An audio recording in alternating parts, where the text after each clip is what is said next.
Hello guys! Hello Earth Signs! Gemini Libra na for yous. Welcome dito sa aking channel, Kapalaran 888. Welcome guys! Alamin natin kung anong messages, vibration, gabay para sa lahat ng Earth Signs, Gemini Libra na for yous sa araw na ito. So meron tayong 3 cards dito, Crossing Bridges, Miracles, and Joy in the Light. Wow! Earth Signs, Gemini Libra na for yous. Okay guys, first card, meron ditong oras na daw para sa healing, connecting, mending, and releasing. So, earth signs, fire sign, air signs, water sign, or same sign mo na kailangan mo ng healing. So, kung ikaw ay isang Gemini, Libra, and Aquarius, may mga atraso sa'yo yung lahat ng zodiac signs, oras na para kailangan nating mag-move on. Oras na para sa healing, forgiveness, reconciliation, and releasing of the negative situation, past, current situation, relationship, or kung ano man to. Okay? Okay, next is miracles. Dito sinasabi ng barahan na once na naka-recover na tayo or nagkaroon na ng healing ang ating sarili sa kung ano man tong kailangan ng healing, kung nakapagpatawad ka na, na-release mo na yung sama ng loob mo, yung resentment, yung galit, yung grudges, or sama ng loob, may milagro na posibleng kapalit nito. So, parang ang barahan mo ay nagsasabi na may mga dala-dala ka, mga pinapasan kang bagahe. Everyday may dinadala kang bagahe. Ang dami-dami mong bit-bit, bagahe, baggages, 'di ba? So, ang bigat ng ano mo ang bigat ng pakiramdam mo, or kahit sabihin mo, okay, masaya ako, nakangiti ako, walang problema, deep inside, ang dami mong dinadala, ang dami mong sama ng loob, ang dami mong hinanakit sa buhay. Marami kang gustong sabihin, masama ang loob mo.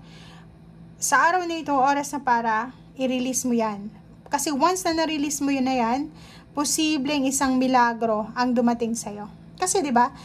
Itong miracles na ito, itong fortune na to, itong good fortune, good luck na to, sa paligid natin na andyan lang sila, nakatambay. Pero if ever na wala naman silang space sa buhay natin, hindi sila papasok sa buhay natin. Okay?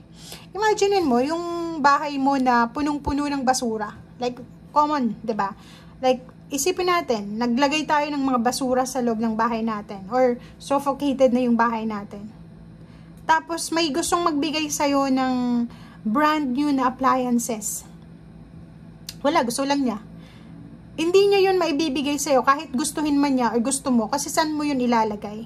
Hindi naman na ilalagay mo sa labas ng bahay mo na mauulanan, maarawan, useless. 'Di ba? So, kailangan natin na mag-declutter ng konti. Mag-alis tayo ng mga bagay-bagay na hindi na natin kailangan sa buhay, para makapasok na yung milagro sa buhay natin. And open your heart to joy, open your heart to forgiveness, open your heart to new beginnings, and open your heart to love. Yun yung sinasabi ng baraha sa iyo. Okay, thank you. Earth signs.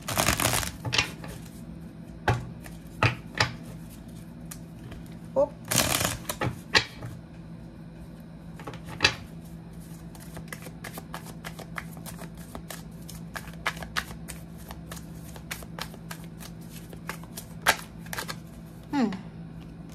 Okay guys, so nakikita natin dito na may posibleng issue sa relationship na posibleng masettle to.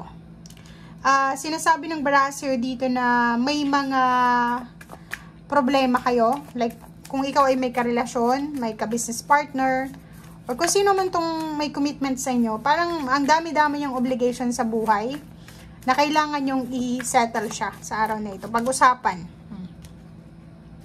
Pwedeng meron ditong karelasyon na may karelasyon na yung karelasyon mo mag-offer siya sa'yo ng tulong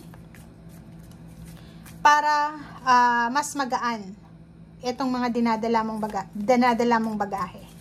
So, if ever man na may karelasyon ka, or pwedeng magnanay kayo, magkapatid, magkaibigan, nakikita nila na yung burden mo ay sobrang pataas ng pataas, 'di ba? Yung bagahe mo pabigat ng pabigat.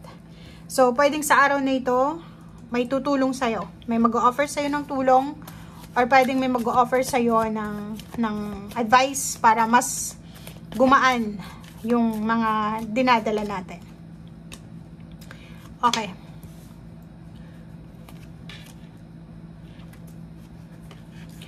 Okay, so nakikita natin dito, ang daming choices, ang daming option, decision making. So, nandun ka talaga sa crossroad. Hindi mo alam kung ano yung gagawin mo. It's either magpapatawad ka ba, relationship, magbabalik ka ba sa trabaho, mag-stay ka ba, magre-renew ka ba. So, nandun ka sa crossroad. Ang dami mong pinagpipilian. Okay? It's either work, it's either money, it's either relationship. Sa araw na ito, sinasabi ng barahan na sobra-sobra kang motivated na gawin, tapusin kung ano yung nasimulan. Sobra kang masipag, sobrang decided, determinado ka na makarating doon sa tuktok ng tagumpay. Sobra kang determinado, passionate, sobrang sipag mo. Kasi iniisip mo na malapit ka na eh. Malapit mo nang makuha yung success. Diba? Same din.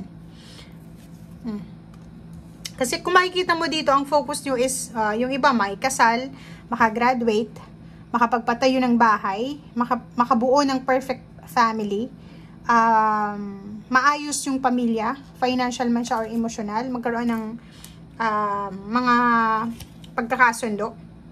And sinasabi ng baraser dito na kung gusto mo daw na maging masaya, or kung gusto mong maging miserable, nasa kamay mo daw yung choice dito. Kasi tingnan mo, eto choices, eto choices. Okay?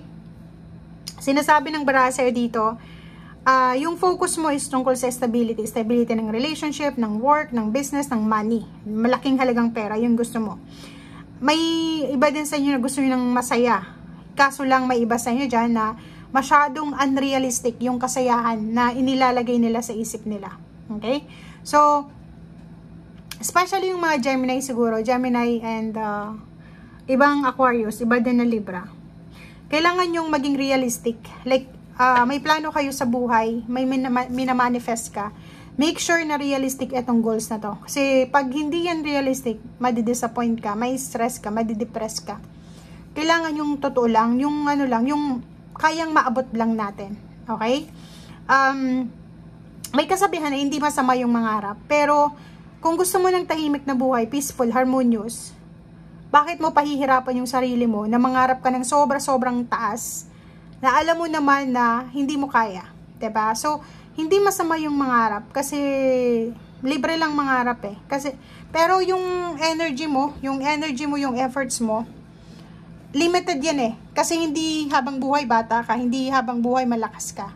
So, wag mong sasayangan yung energy mo sa mga imaginary plans mo, imaginary goals. Dapat doon lang tayo sa specific goals, doon direct lang. Doon lang sa goals na makatotohanan. Okay? So, thank you guys and see you again. Bye!